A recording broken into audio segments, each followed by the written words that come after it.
Greg LeMond en jaune ce soir à Serre-Chevalier. Bernard Hinault rétrograde à la 3e place, mais il n'est pas encore au tapis. Il y aura peut-être d'autres expulsions de terroristes. Le ministre des Affaires étrangères, M. Jean-Bernard Raymond, l'a confirmé aujourd'hui. Les retombées disciplinaires de Tchernobyl, Moscou sanctionne les erreurs humaines, mais blanchit la technologie soviétique. Aujourd'hui, dimanche 20 juillet 1986, cela fait 485 jours de détention pour Marcel Carton et Marcel Fontaine, 424 jours pour Jean-Paul Kaufmann et Michel Seurat, 134 jours pour Aurel Cornéa et Jean-Louis Normandin, nos amis d'Antenne 2, et 74 jours pour Camille Sontag. Il reste 7 otages français détenus au Liban. Mesdames, Messieurs, bonsoir. Que le meilleur gagne, disait ici même, hier, Bernard Tapie, partagé entre ces deux vedettes du Tour de France, LeMond et Hinault. Ce soir, après une belle étape dans les Alpes, c'est l'Espagnol Eduardo Chozas qui a gagné, seul, avec 6 minutes d'avance, sur l'Américain Greg LeMond, nouveau maillot jaune. C'est un tournant de la course. Hinault est maintenant 3e au classement général, derrière le Suisse Zimmermann. Un Bernard Hinault évidemment déçu, mais aussi inquiet car il souffre d'une tendinite. Nous reviendrons tout à l'heure sur cette 17e étape du Tour de France, dans Stade 2 2e. C'est le vent qui est sans doute responsable de l'accident du DC-6 de la sécurité civile qui s'est écrasé près de la frontière franco-espagnole alors qu'il luttait contre les incendies hier après-midi. Les obsèques des 4 victimes, l'équipage de l'appareil, auront lieu demain à Marseille et le ministre de l'Intérieur, M. Pasqua, assistera à la cérémonie. Sophie Davant. Voici le DC-6 venu de Marignane en renfort pour lutter contre l'incendie. En 3 heures, le feu venait de ravager plusieurs centaines d'hectares de part et d'autre de la frontière franco-espagnole. Quelques instants plus tard, l'appareil s'écrase sur le pic de la Pouge, près du Pertu. L'avion explose immédiatement, les 4 membres de l'équipage périssent carbonisés. Avec d'énormes difficultés, les sauveteurs n'ont pu retrouver les corps que tard dans la soirée. Oui, mais ils vont le dégager, ils vont le dégager. Il semblerait, d'après les témoignages espagnols qui ont vu l'avion, qu'il ait été surpris par l'importance de la fumée, qu'il ait abordé trop bas le foyer et qu'au dernier moment, il ait essayé de larguer pour s'alléger, qu'il n'ait pas réussi à passer. Le largage de 12 tonnes d'eau contenues dans la soute de l'appareil n'a pas empêché l'avion d'être projeté contre la montagne par des vents de plus de 80 km/h. Depuis avril 85, c'est le 2e DC-6 qui s'écrase et c'est le 4e accident grave d'un bombardier du feu. Aujourd'hui, les syndicats du personnel navigant de Marignane dénoncent ce qu'ils appellent la carence de l'administration, le manque de moyens aériens pour combattre les incendies. Des crédits vont être débloqués pour moderniser les avions. Il est vrai que le DC-6 a plus de 25 ans. Il est à l'évidence moins maniable et moins sûr que le Canadair. Le feu continue dans la région où s'est produit cet accident. Les Espagnols ont demandé aux sapeurs-pompiers français de leur venir en aide. Ces images récentes que nous ont fait parvenir nos confrères de FR3 Perpignan montrent une partie des dégâts. 500 hectares de forêt ont brûlé du côté français, 2000 du côté espagnol. Le vent souffle à 70 km/h. La sécheresse prolongée fait craindre une aggravation, toujours du côté espagnol. On s'inquiète d'ailleurs également en France, dans le Vaucluse, le Gard et les Bouches-du-Rhône. 3 voitures immatriculées en France ont été incendiées au Pays basque espagnol, à San-Sébastien. C'est une riposte à l'expulsion de France du militant basque de l'ETA, José Varona Lopez. Monsieur Raymond, le ministre des Affaires étrangères, soulignait ce matin sur Radio Monte-Carlo que cet homme n'avait pas de statut de réfugié politique et qu'il ne fallait pas exclure qu'il y ait bientôt d'autres expulsions.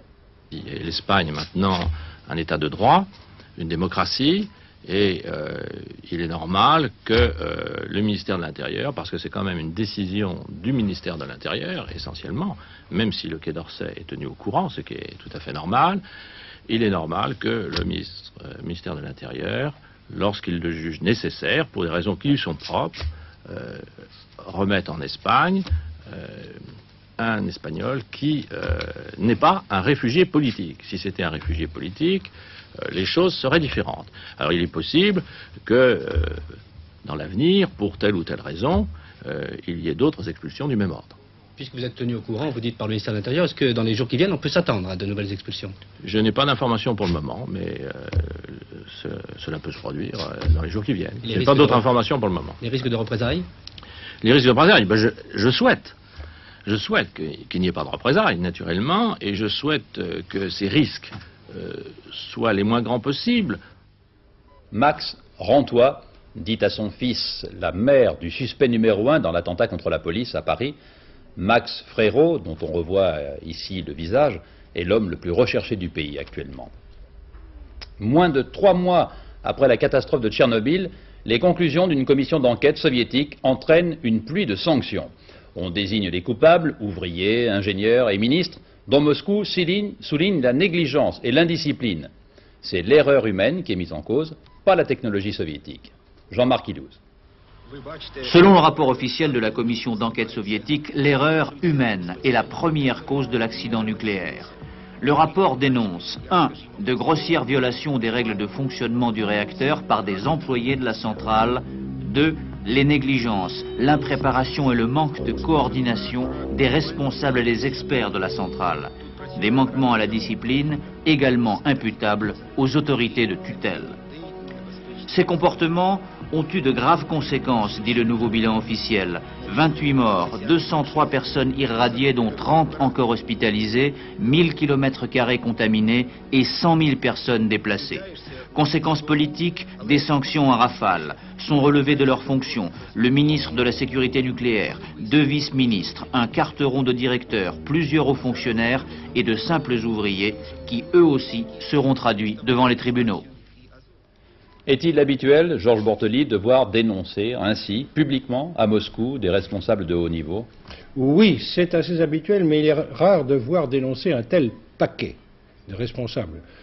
Deux raisons à cela. Premièrement, l'extrême gravité de l'accident et deuxièmement, le style personnel de M. Gorbatchev. M. Gorbatchev a un slogan, la transparence. On vous dit tout, enfin, presque tout, car si le communiqué parle longuement d'expériences malencontreuses qui auraient été poursuivies sur les réacteurs numéro 4 et qui auraient entraîné l'accident, il ne nous dit pas en quoi consistaient ces expériences. En tout cas, M. Gorbatchev, en un seul communiqué, fait coup double, puisque premièrement, il innocente, vous l'avez dit, la technologie soviétique, seule l'erreur humaine étant coupable, et deuxièmement, il livre des noms à l'opinion publique. Une opinion publique qui a bien besoin, semble-t-il, d'être un peu remontée, si l'on en juge par les anecdotes un peu lugubres qui courent actuellement à Moscou, comme celle-ci. Qu'est-ce qu'on fait dans un hôpital pour passer une radio? C'est tout simple. On vous met entre 2 habitants de Tchernobyl. Merci Georges. TF1 privatisé, Canal+ garde ses concessions. Les concessions de la 5 et de la 6e chaîne seront sans doute supprimées par décret, précise le ministère de la Culture. Voici l'essentiel du projet de loi sur l'audiovisuel adopté par le Sénat après 3 semaines de discussion. Le PDG de TF1 restera en place jusqu'à la privatisation de la chaîne. Il n'y aura pas d'administrateur provisoire.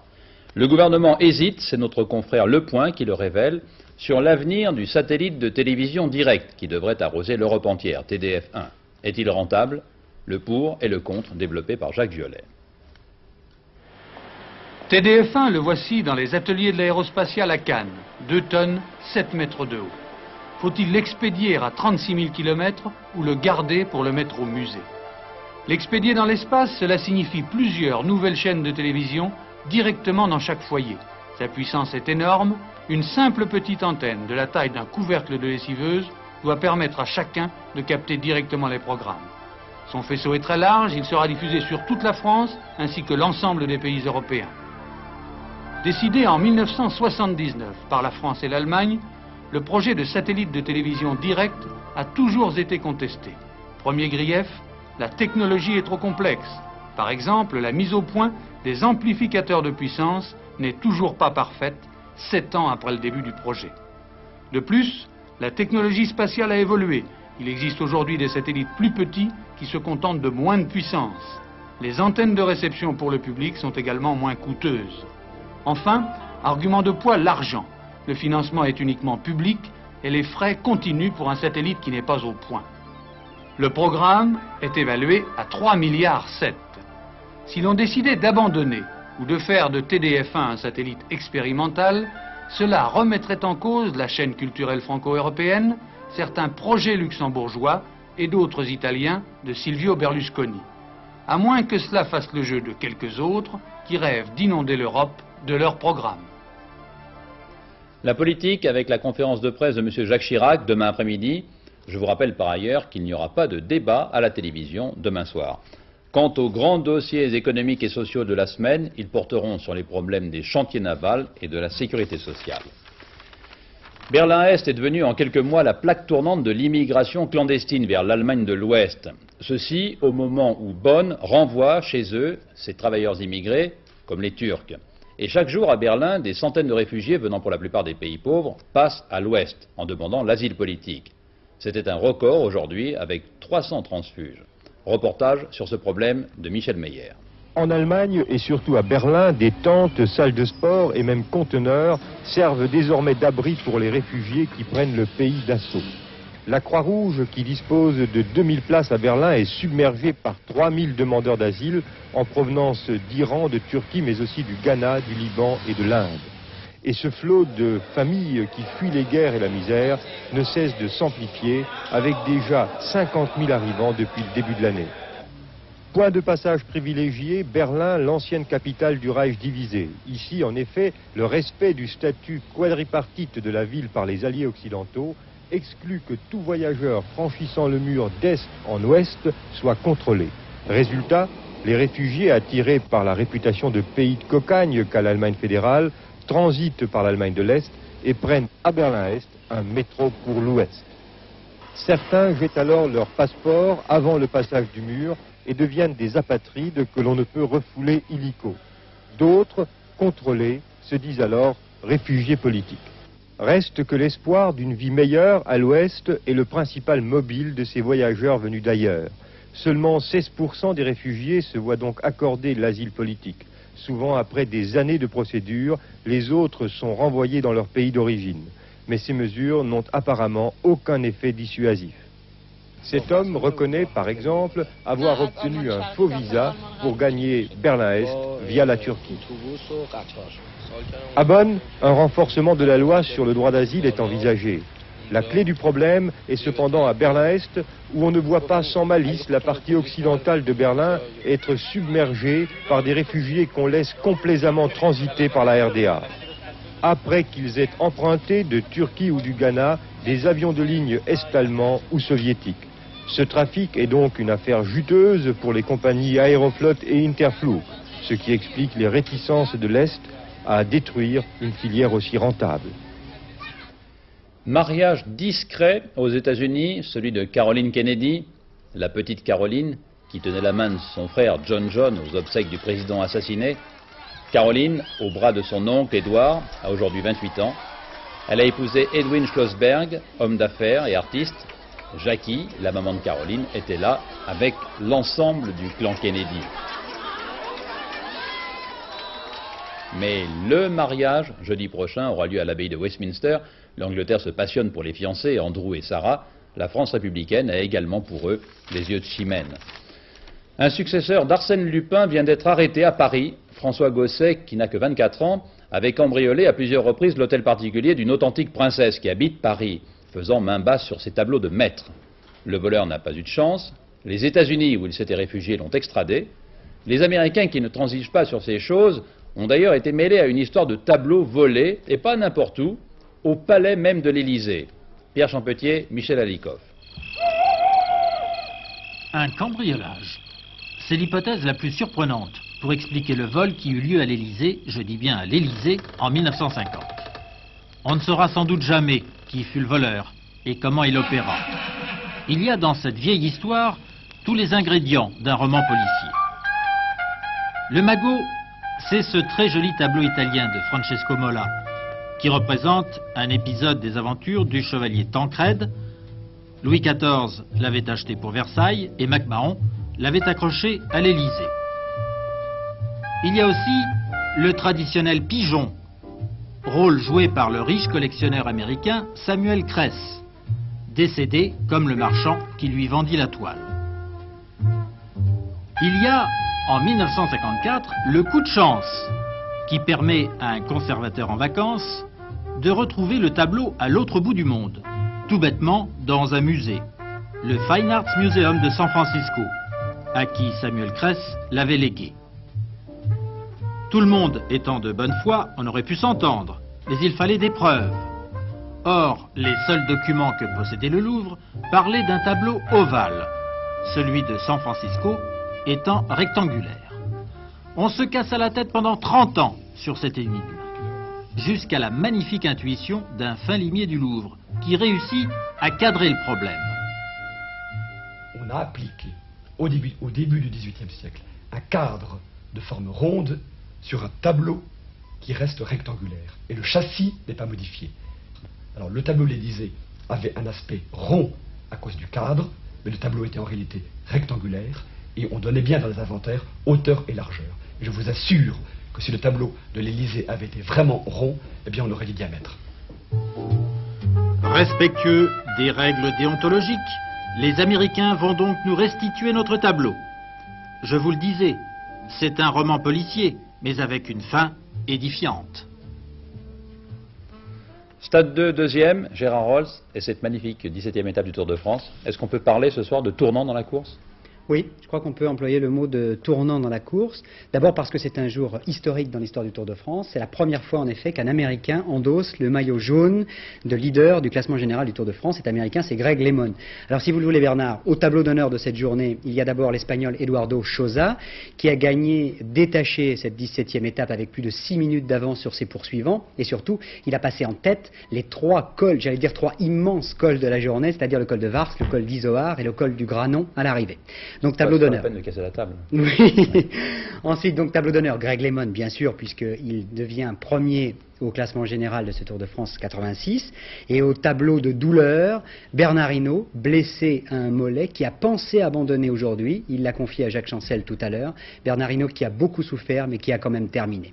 Le résumé de cette étape, de cette 17e étape avec Francis Maroto.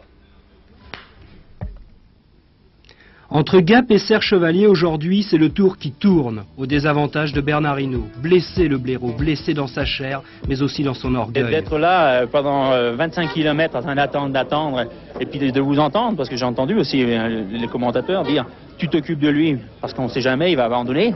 Je dis non, ça, jamais vous aurez ce plaisir-là. Je ferai, avec des choses comme ça, je fais la même chose qu'à Pau. Parce que je ne veux pas montrer mon désarroi au public, et c'est tout à fait normal. Ça fait partie de mon métier et j'ai pas à montrer ma souffrance. Le regard de Greg LeMond vers l'arrière en dit long. En compagnie du Suisse Zimmermann, il a lâché Bernard Hinault. Ils sont partis à la poursuite d'un homme, l'Espagnol Eduardo Chozas. Alors que derrière, Bernard Hinault connaît de sérieux problèmes au mollet. Hinault qui souffre, Hinault qui inquiète son entourage et notamment le docteur du Tour, obligé de soigner ce muscle blessé. Hinault derrière, Chozas devant. 160 km d'échappée pour l'Espagnol. Relégué à une demi-heure au classement général, il prend donc sa revanche dans les Alpes. Chozas termine avec 6 minutes et 26 secondes d'avance.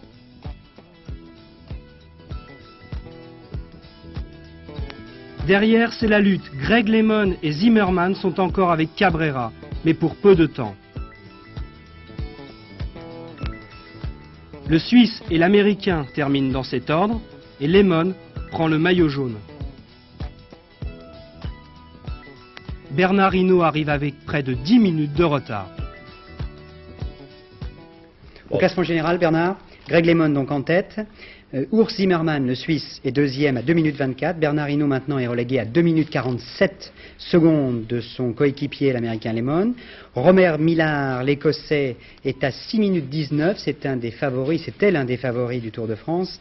Et puis Pedro Delgado, l'Espagnol, est à 8 minutes. Ne m'en veuillez pas d'enfoncer une porte ouverte, mais ça n'est pas fini quand même, le Tour de France. Surtout demain, en plus, il y a une étape encore excessivement difficile. Course contre la monte après et le Puy-de-Dôme. Exact.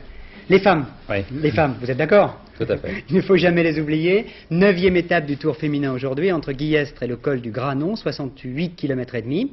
Une reine, pour la petite reine, elle s'appelle Maria Canins, c'est l'italienne, qui a dominé depuis le début de cette compétition toutes les autres participantes avec une extraordinaire facilité. Aujourd'hui, touchée par la grâce, elle est arrivée avec 6 minutes d'avance, en particulier sur la française Janie Longo. Et derrière elle, c'était les grosses fatigues et les grandes peines. Moi, Gilles Duvauchel. Des larmes mêlées à la sueur, émouvantes les filles à l'arrivée au sommet du Granon. Vous avez quand même bien le sourire comme ça juste à l'arrivée, après deux cols très importants. Disons que j'arrive pas vraiment à me mettre réellement à fond. Disons que je suis à fond, mais j'ai toujours le limitateur, c'est comme le diesel, donc je récupère très vite si vous voulez. Dans cette étape de montagne très éprouvante, avec franchissement des cols d'Izoard et du Granon, Jeannie Longo termine à 5 minutes 48 de Maria Canins. Elle prouve ainsi que la montagne ne lui fait plus peur. Maria Canins, parfaitement à l'aise, grimpe très régulièrement. Son maillot jaune ne devrait plus lui échapper. Elle possède maintenant 11 minutes 23 d'avance sur Longo.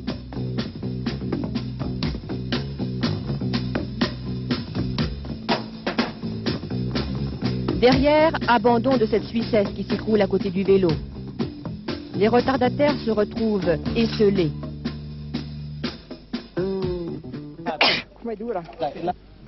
À 2413 mètres, il fait froid et le souffle manque. Terriblement courageuse, déterminée, elle ne s'écroule qu'une fois l'arrivée franchie. Comment ça s'est passé, Jeannie? J'ai bien monté l'Izoard et je crois que je suis descendue assez fort, et puis dans le Granon, pas terrible. Et t'as bien rattrapé le temps dans la descente? Oui, je crois que je suis passée à 1 minute à Briançon, ouais. Oui, mais au total, elles sont formidables. Et vous voyez, mais Jeannie Longo a plus de 11 minutes de retard maintenant sur Maria Canins. Alors en télégramme? Oui, Gérard, des résultats et puis le Grand Prix de France de moto. Le Tour de France encore, mais à la voile cette fois, avec dans la 9e étape la victoire du bateau Le Havre-Plaisance. Les Jeux du Commonwealth, le boycott continue. Après de nombreux pays, une vingtaine, c'est l'Inde qui a décidé officiellement aujourd'hui de ne pas participer à ces Jeux du Commonwealth pour protester contre le refus de Mme Thatcher de prendre des sanctions économiques contre l'Afrique du Sud. Au total, donc maintenant, 22 pays sur 49 ont décidé de ne pas participer à ces Jeux. Natation, championnat de France, Ludovic de Piquer a réussi 55-21 aux 100 mètres papillon, c'est le nouveau record de France. Moto donc, Bernard, Grand Prix de France sur la piste du Castellet dans le sud, victoire en 125 de Cadalora, l'italien. En sidecar, victoire des Allemands Streuer et Schneiders, devant les Français Michel et Fresque, lesquels Français restent tout de même en tête du classement provisoire du championnat du monde en sidecar. Pour les 500 et les 2,5, c'est-à-dire les 2,50, le résumé de notre spécialiste Patrick Knaff. Au départ des 500 cm3, on attendait beaucoup des Français. Comme à son habitude, Christian Saron, le numéro 3, deuxième temps des essais, se retrouve en queue de peloton. On se dit alors que Raymond Roche, numéro 7, peut faire très fort avec sa nouvelle 4 cylindres. Bien parti, il fait 2 tours en tête avant de céder à Lawson à plus de 300 km/h dans la ligne droite du Mistral. Trop juste en vitesse de pointe, Roche attaque trop en virage et chute dans le 3e tour. Christian Saron, s'il est mal parti, va vite, très vite. Une remontée fantastique qui va l'amener en seconde position. Mais sa moto est mal réglée. Il devra céder cette 2e place à un super Randy Mamola. Trop loin pour espérer inquiéter Eddie Lawson, aussi impérial que Freddie Spencer, le grand absent de cette épreuve. Mais le suspense pour les places d'honneur dure jusqu'au dernier tour avec cette attaque de Baldwin, bien repoussée par Christian Saron, qui obtient son 2e podium consécutif. En 250 cm3, on a longtemps cru que Dominique Saron, le petit frère de Christian, allait faire encore mieux. Très bien parti, Dominique Saron va s'échapper en compagnie de l'Espagnol Tito Ponce. Une bagarre pour la première place entre le Français, numéro 46, et l'Espagnol, numéro 19, qui a duré plus de la moitié de la course. Une bagarre qui a fait oublier que le roi des 250, eh bien c'est Carlos Lavado.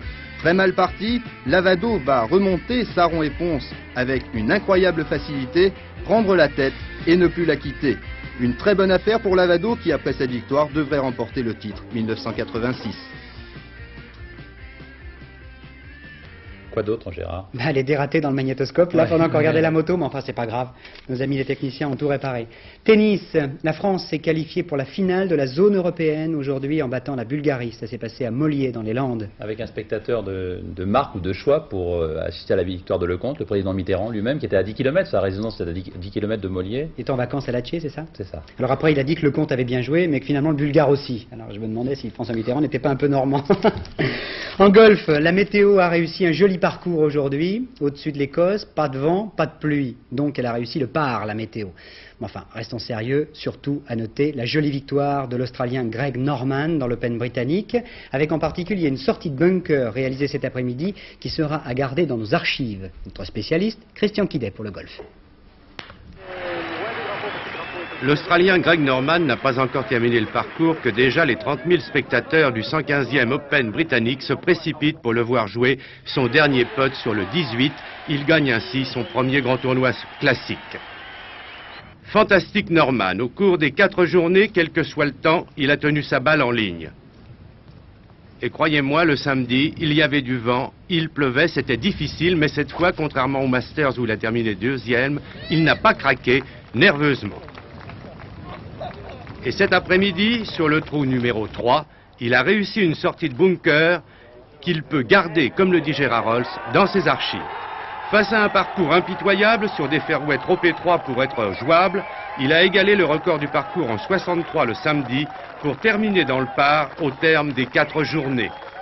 Avec 5 points d'avance sur Gordon Browns, un Écossais, auteur d'un retour sensationnel. Joli pote vraiment. Premier Norman, deuxième Gordon Brown, troisième Busnam et Langer.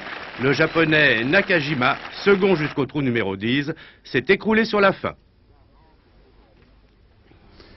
Merci Gérard Rolls, mais à demain pour le tour quand même. 18e étape avec le col du Télégraphe, le col de la Croix de Fer, et puis l'arrivée à l'Alpe d'Huez, le tout en direct sur Antenne 2, puis à ne pas manquer le journal du Tour à 19h35, juste avant le 20h. Tout à fait d'accord. La course du tiercé, cet après-midi à Maison Lafitte, avec une combinaison gagnante donnée ici encore, hier, par Lionel Ovadia, dans l'ordre. La combinaison 13, As, 15 rapporte 4 534 francs pour 5 francs. Et cette même combinaison, dans un ordre différent, rapporte 891 francs 50. Coup d'œil sur la météo, les prévisions nous sont données par Alain Chauffour.